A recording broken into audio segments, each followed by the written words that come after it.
हास्यवाद और छायावाद की कवित्री महादेवी वर्मा का काव्य वेदना और विद्रोह का काव्य है। उनकी कहानियाँ हों या ललित निबंध, उनका अनुभव विश्व साहित्य की दुनिया की विरासत है। पूरा जीवन साहित्य और समाज के विभिन्न मोर्चों पर संलग्न रहने वाली महादेवी वर्मा की जिंदगी के पन्नों पर रोशनी बिखेरने मैं आया हूं आपके साथ, जिसे आप कहते हैं रहबर नवाज। कलम यूपी के श्रोतागणों, मेरा प्रणाम। हम आज जिस कवित्री की कविता, कहानियाँ और ज़िंदगी पर जिक्र करने आए हैं, उनकी आज 115वीं जन्म जयंती है। जी हाँ, हम आज उनकी बात करेंगे जिन्होंने गिल्लू गिलहरी की कहानी लिखकर अपने आप को इतिहास में दर्ज करवाया और ज्ञानपीठ पुरस्कार से भी उन्हें सम्मानित किया गया। 26 मार्च 1907 को उत्तर प्रदेश के फर्रुखाबाद में इनका जन्म हुआ था। घर का माहौल काफ़ी सुसंस्कृत था।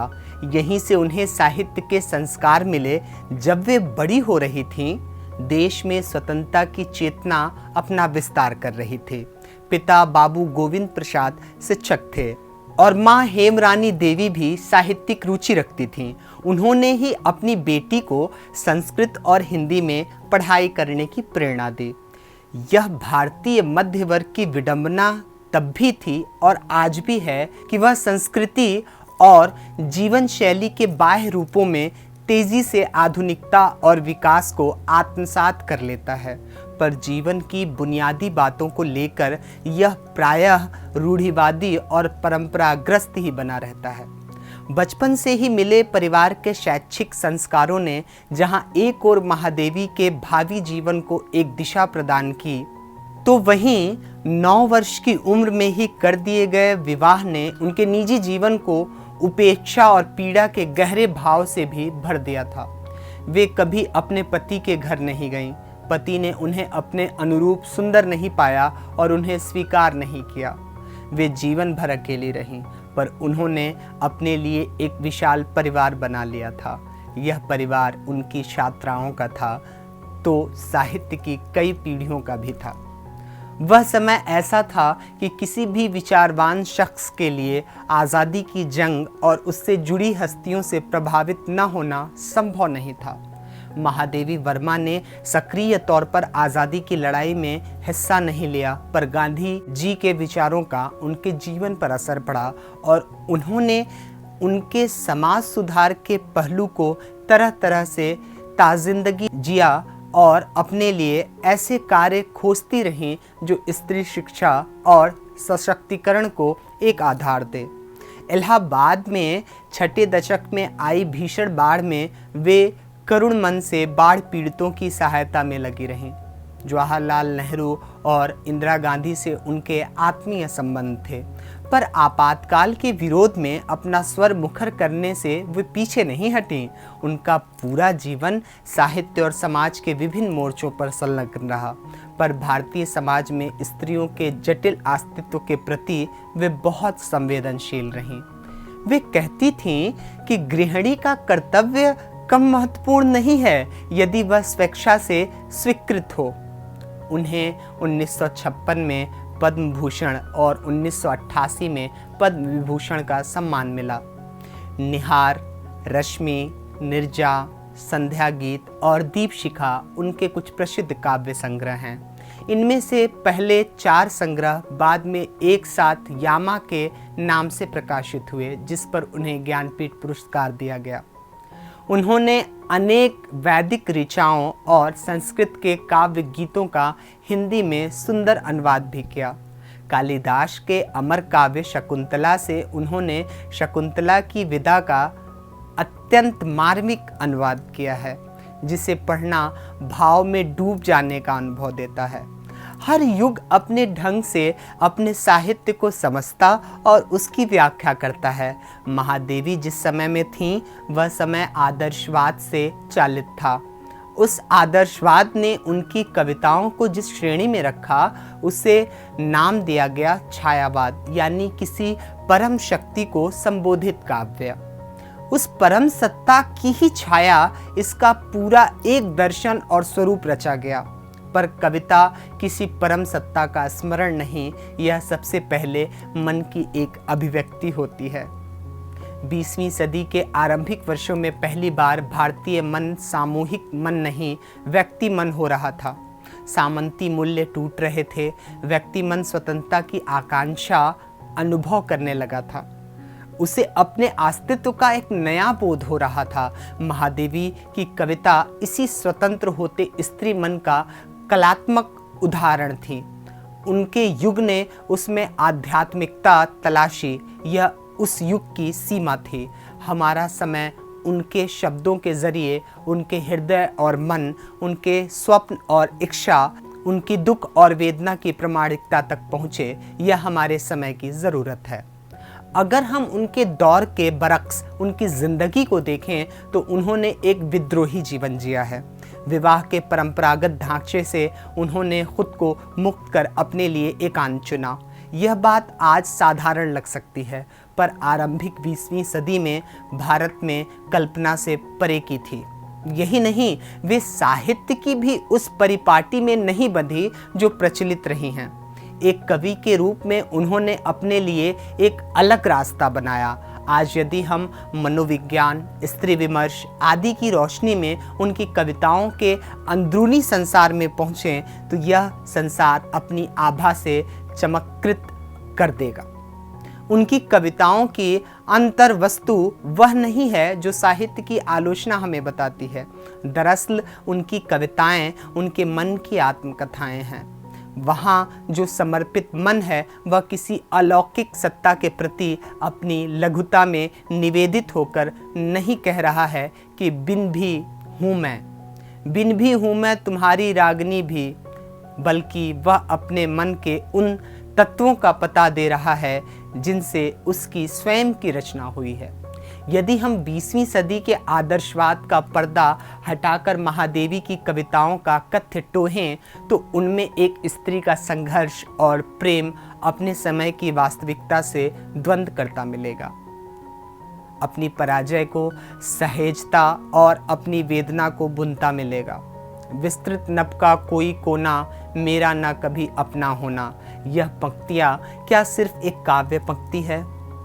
अगर हाँ तो इसका खास महत्व नहीं है, पर जैसे ही हम इस बात को समझ सकने लायक संवेदना के साथ इसे पढ़ते हैं तो हमें साफ पता चलता है कि यह विस्तृत नभ अंतरिक्ष की विराटताओं को नहीं, धरती के जीवन को एक रूपक की भाषा में कह रहा है। तो यह सहज पता चलता है कि यह एक स्त्री मन की व्यथित पुकार है। यह जीवन में अपनी हिस्सेदारी का आग्रह है। स्त्री मुक्ति की हिंदी कविता में प्रथम दस्तक है। महादेवी वर्मा की कविताओं में मुक्ति की यह दस्तक जगह जगह सुनी जा सकती है। छायावाद युग के महान कवि जयशंकर प्रसाद ने आंसू और कामायनी में व्यक्ति मन का अनुसंधान किया है। निराला ने अपनी आरंभिक कविताओं में प्रेम, विच्छोह और ऋतु का गायन किया है। मेरे बचपन के दिन कविता में उन्होंने लिखा है कि जब बेटियां बोझ मानी जाती थीं, उनका सौभाग्य था कि उनका एक आज़ाद ख्याल परिवार में जन्म हुआ था। ये महादेवी वर्मा कह रही हैं। महादेवी वर्मा के दादाजी उन्हें विदुषी बनाना चाहते थे। उनकी माँ संस्कृत और हिंदी की ज्ञाता थीं और धार्मिक प्रवृत्ति की थीं। माँ ने ही महादेवी को कविता लिखने और साहित्य में रुचि लेने के लिए प्रेरित किया। महादेवी वर्मा ने 1932 में प्रयाग विश्वविद्यालय से संस्कृत में एमए किया और तब तक उनकी 2 कविता संग्रह निहार और रश्मि प्रकाशित हो चुकी थी। वे प्रयाग महिला विद्यापीठ की प्रधानाचार्य भी बनी। विवाह के बाद भी वे क्रास्टवेट कॉलेज इलाहाबाद के छात्रावास में रहीं। उनका जीवन तो एक सन्यासिनी का जीवन था। उन्होंने जीवन भर श्वेत वस्त्र पहना, तख्त पर सोईं और कभी शीशा नहीं देखा। उन्होंने इलाहाबाद में साहित्यकार संसद की स्थापना 1955 में की थी। भारत में महिला कवि सम्मेलनों की नींव भी उन्होंने ही रखी और 15 अप्रैल 1933 को सुभद्रा कुमारी चौहान की अध्यक्षता में प्रयाग महिला विद्यापीठ में पहला अखिल भारतीय भारतवर्षीय कवि सम्मेलन संपन्न हुआ। क्या आप जानते हैं कि महादेवी वर्मा बौद्ध धर्म से काफ़ी प्रभावित थी? महात्मा गांधी के प्रभाव से उन्होंने भारतीय स्वतंत्रता संग्राम में भी हिस्सा लिया था। उनको आधुनिक भारत की मीरा भी कहा जाता है। उन्होंने महिलाओं की शिक्षा और उनकी आर्थिक निर्भरता के लिए बहुत काम किया है। उन्होंने जो 25 किलोमीटर दूर रामगढ़ कस्बे के उमागढ़ नामक गांव में अपना बंगला बनवाया था, वह अब महादेवी साहित्य संग्रहालय के नाम से जाना जाता है। उन्हें समाज सुधारक भी कहा जाता है, क्योंकि जिस तरह से उन्होंने महिलाओं के अधिकारों और जन सेवा के लिए काम किया है वह सराहनीय है। इलाहाबाद में 11 सितंबर 1987 को इस महान और विदुषी कवित्री का देहांत हो गया। कविता के छायावादी युग के 4 प्रमुख स्तंभों में सुमित्रा नंदन पंत, जयशंकर प्रसाद और सूर्यकांत त्रिपाठी निराला के साथ महादेवी वर्मा भी प्रमुखता के साथ शामिल की जाती है। जिन रचनाओं ने उन्हें हिंदी साहित्य की महादेवी बनाया, उसी हिंदी में उनकी बाल कविताओं के 2 संकलन प्रकाशित हुए, जिनमें ठाकुर जी भोले हैं और आज खरीदेंगे हम ज्वाला शामिल है।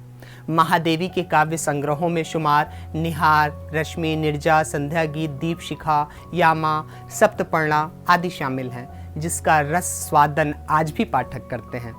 कवित्री होने के साथ साथ गद्यकार के रूप में भी उन्होंने अलग पहचान बनाई थी। गद्य विधा में उन्होंने अतीत के चलचित्र, स्मृति की रेखाएं, पथ के साथी और मेरा परिवार लाजवाब कृतियां हिंदी साहित्य जगत को दी हैं। इसी के साथ गिल्लू उनकी कहानी संग्रह है, जो पाठकों के दिलों में और आज भी हमारे घर के बच्चों के दिलों में अमिट छाप बना चुका है। उनकी एक प्रसिद्ध कविता आज हम आपके सामने पेश कर रहे हैं, जो वर्तमान में अभी कुछ दिन पहले ही विश्व गौरैया दिवस बीता है, उसके उपलक्ष्य में बड़ा प्रासंगिक है। वो कहती हैं, आंधी आई जोर से, आंधी आई जोर से, डालें टूटी हैं झकझोर से।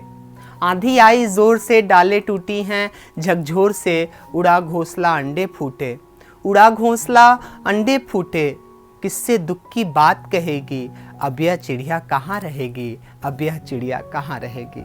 हमने खोला आलमारी को, हमने खोला आलमारी को, बुला रहे हैं बेचारी को, पर वो चींची कर्राती है, पर वो चींची कर्राती है, घर में तो वो नहीं रहेगी, घर में तो वो नहीं रहेगी। घर में पेड़ कहाँ से लाएं, घर में पेड़ कहाँ से लाएं, कैसे यह घोंसला बनाएं, कैसे फूटे अंडे जोड़ें। कितनी वेदना देखिए, कैसे फूटे अंडे जोड़ें, किससे यह सब बात कहेगी, अब यह चिड़िया कहाँ रहेगी, अब यह चिड़िया कहाँ रहेगी। तो चलिए फिर आज की यह सीरीज़ महादेवी वर्मा की ज़िंदगी पर अधिक आधारित रही है। महादेवी वर्मा की कविता और कहानियों के ऊपर फिर किसी अगले एपिसोड में हम आपसे बात करेंगे, जिनमें उनके कुछ पसंदीदा साहित्य को लेकर हम आपके सामने उपस्थित होंगे। हमें मालूम है कलम यूपी की आपको बेहद पसंद आ रही है, लेकिन आपका प्रेम हमें लाइक और कमेंट्स में भरपूर प्राप्त नहीं हो रहे हैं। उम्मीद है इस बार आप सब यह कमी भी अब नहीं होने देंगे। चलिए फिर तब तक के लिए देखते रहिए, अपने कानों से दिलों तक पहुंचाते रहिए बातें यूपी की, कलम यूपी की। जय हिंद, नमस्कार।